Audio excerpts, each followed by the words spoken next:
Today we are going to be reviewing 10 epic levels, and with me I have Creator Creepy, the Creator Blood Clutch for his purity and disparity, and an Osu level that's coming up. Hello, what's up? So the first level we have is Cold Core, and Cold Core is just a really fun level with the boss fights. You get different weapon types and the bosses have well telegraphed attacks, good sound design, good death effects. The first boss fight just really ramps you into it. I like it. Yeah, I thought it was clean. I thought the boss fights are really good. My main issue with it was I felt like I could just spam on the bosses and they would lose health quicker than I would, even if I was getting hit. But still, the boss fights look really, really good. Yes, now that you mentioned that, that's especially true for the second boss fight, because I feel like the only way to actually clear the second boss fight is to just literally tank damage and walk back and forth. I really like the gigantic mech because of the fact that each arm has a different attack, and there's a second phase where you get to see each arm upgraded. Would you put this in epic? I think that's a good baseline. Yeah, I think that deserves epic. And it's also a really good introduction to MattewGame's series. Next level is the Catacombs, and this level is really generic and forgettable, and I really don't remember anything about this, except there was this one part with moving up and down platforms that just felt kind of lazily designed. You just do the same thing 4 times to get keys. I think the gameplay in the level was a bit forgettable, I agree. I really like the vibe of the level and kind of the audio and all the particles. It immerses you really, really well into the world the level's building, but I do agree that the gameplay didn't really have any special gimmicks going on. Yeah, I agree with that because there's subtle sound effects. If you jump on something that has a chain, you hear chains bouncing around. Wait, what do chains do? Is it bouncing around? I don't know. They jingle. Oh yeah, that's a word, jingle, yeah. And if you jump on the cricket platforms, you hear them break a bit, which is really nice. It did also end with a cliffhanger, so I'm interested to see if they build another level after it. Oh yeah, speak about that, the bridge up to the cliffhanger was really nice effects. So I'd honestly put this in forgettable, right? In forgettable? I could see it in forgettable for the gameplay. The deco I like how it immerses you, so I think low epic is also deserved. Either one I could see it being in. Alright, I'll just put this in forgettable for now since I think this is the worst one of the pack here. The next level is Tumble Jungle, and I really like the concept of it, that if you fall 4 blocks, that you just perish. And I think it introduces it well, and especially something I like is that it gets right into the different mechanics of the level and how it interacts with the fall damage, with the fact that you see pink orbs right away, moving boxes, and the water. And I also feel like the zoomed out camera really helps emphasize the fact that you have to be really careful in the level. I agree. I mean, this level, I remember it from a while ago. I played it when it came out, and I still remembered it when it was in this list. So it's definitely a memorable level. It uses the mechanics really well. I didn't really have any negatives with it. It shows where to go well enough, and the mechanics are really, really cool and unique. Oh, speaking of which, I also like the fact that in the second zone, they add a twist to the mechanic because they add timed platforms in addition to all of the things you learned beforehand, which is a really refreshing way to make it interesting. And with how much it does, I think the level is the perfect length for how much it has in the level. The only issue I see is that there's a bit too much pushing boxes, but it's not overbearing. And there's very cool effects throughout the level, like the fact that birds can chirp away when you come close to them. There's a gondola, which is just really nice to go through. I like the gondola, so I'd put this in epic actually. I agree. I think it's a very solid epic, and kind of the high end of epic, but it's definitely a really, really good level. Do you want to take the lead on Pseudo Zone? I love Pseudo Zone. I think it's pretty fun. I mean, there's a lot of unique ideas in there. All the different rooms kind of have different gimmicks and different things going on. I think this level was the top of the featured page for a week or 2 in a row, and it did really well, and it introduced mechanics in a really cool way. Yeah, and what makes this level very special is that throughout the level, in each room, if you move around, your movement can control different objects or the gravity, and you have to figure out how exactly to move each object to make sure your cube goes to the light. It's a really dynamic puzzle, and it keeps introducing stuff at a pace to make you want to keep playing. Call me crazy, but I'll put this in legendary actually. For gameplay, I completely agree. The deco's a little simple, but honestly it helps you focus on the puzzles as well. Next we have Gateway, which is just a solid platforming level where you have to try to use the abilities to go through each room. And something I like about this is that before you progress the level, you observe exactly how you use each power-up.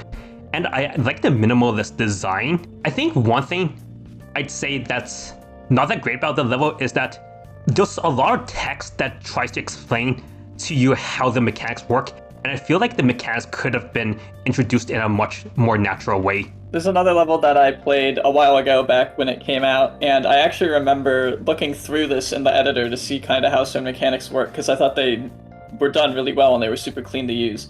I do agree that there could have been some gameplay elements to kind of introduce mechanics to the player, but overall I remember it being really fun and enjoyable, even the speedrun. I definitely agree. I like 2 out of the 3 coins. I just don't like the blindness coin. The blindness coin was kind of annoying. This goes in epic, but below Tumble Jungle. And I'm actually going to move Tumble Jungle above Code Core. Next, we have Summer Winter, which is a really creative concept. Changing seasons in this level changes parts of the level, where there's walls now. You can jump higher where there's water, or you can move on ice instead. And it just uses it throughout the level in a really neat way. And the thing is, it does backtracking well, because when you have to backtrack, you don't do the same gameplay. You actually have to change seasons, and because of that, the backtracking feels different. I really appreciate the extra effort where they changed the entire aesthetic of each season, including the music for some of them. I think my only issue with this level is that I feel like there could be a lot more done with the gimmick. Like, it's pretty neat, but there's just so much more potential it has. And the coins were pretty fair, because they were just subtle cues that if you really paid attention, you would have gotten. The main thing I agree with is that it kind of left me wanting more. I think the mechanics are super cool that they added, but it doesn't do a whole bunch with it. There's a few things like the steam with the water, which is super cool.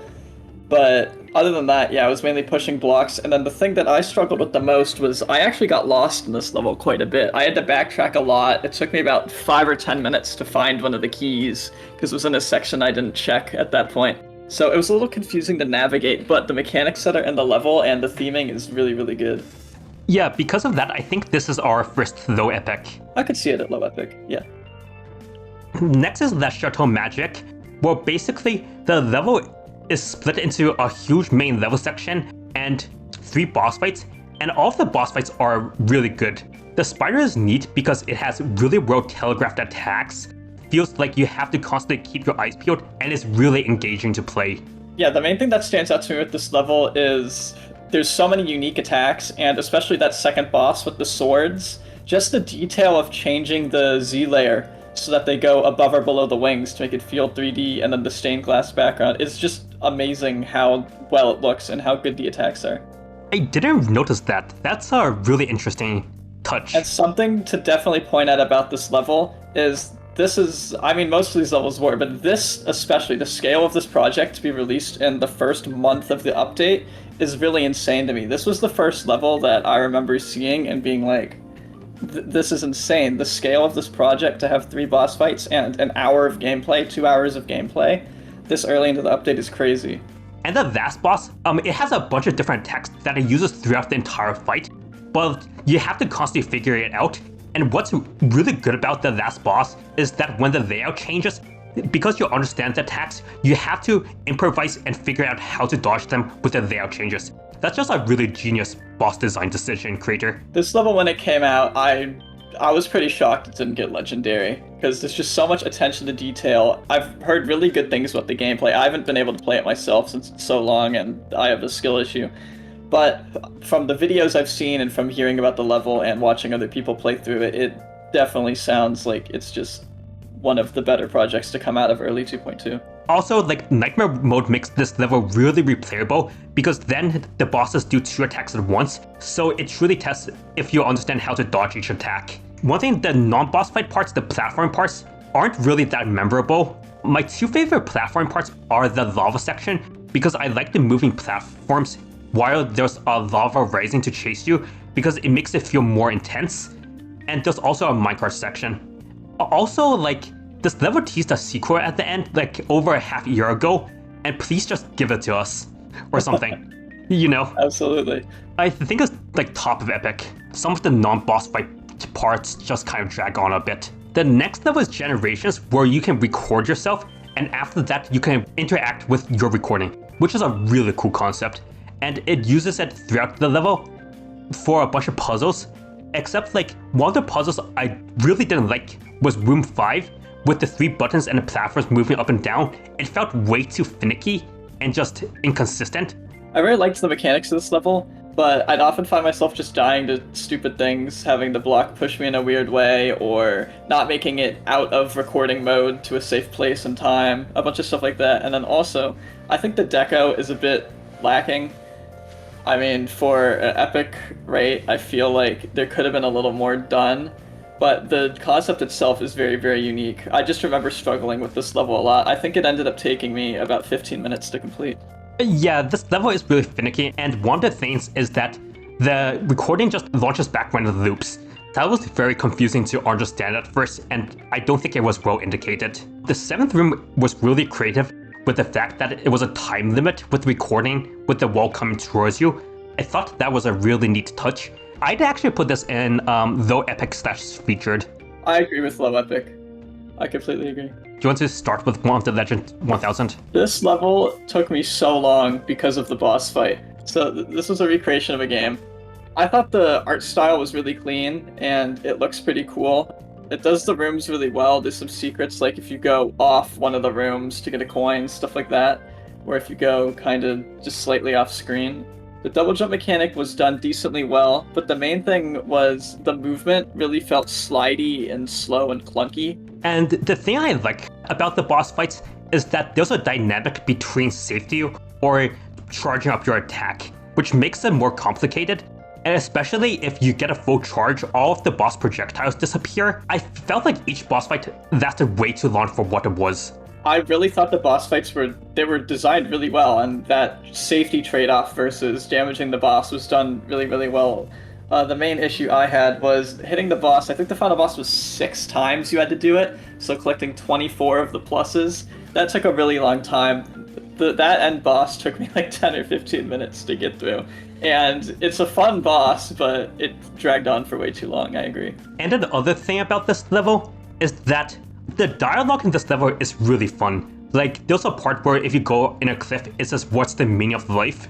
And then it just follows it up with what the main character wants for dinner. It's just stuff like that I like the charm of. I think I'd put this at the top of low epic, actually. Yeah, I can see that, yeah.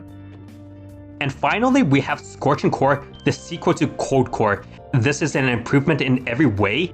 I especially love the vibe that you're in an abandoned facility. And something I really like is that it doesn't feel like you can actually tank damage throughout the entire level, which makes it more engaging and interesting. And all of the boss fights have more attacks. Yeah, I like that this level there was more to explore. The previous level kind of had just a few boss fight rooms, and that's the previous MattewGame level. It was just kind of a few boss fights and that was it. This gives you a lot more to explore with collecting the orbs and scaling platforms and stuff. And the boss fights themselves have much more of a spectacle, especially with the fact that the 3rd boss just body slams into you, which is just amazing. And in the 4th boss, you have to damage these cores and knock it down before you can damage the main boss, which just makes it more satisfying when you defeat the bosses. Oh, and you remember this in the level, right? At each checkpoint when you heal, the robot gets a head pet. Like, that's so cute. Of course. Actually above that, Chateau Magique and Epic. And that is the levels. If you enjoyed this video, please consider liking and subscribing, and also check out Creator Creepy. They make some really cool stuff. Yep, go check out my levels. I have some more stuff coming whenever I decide to keep building.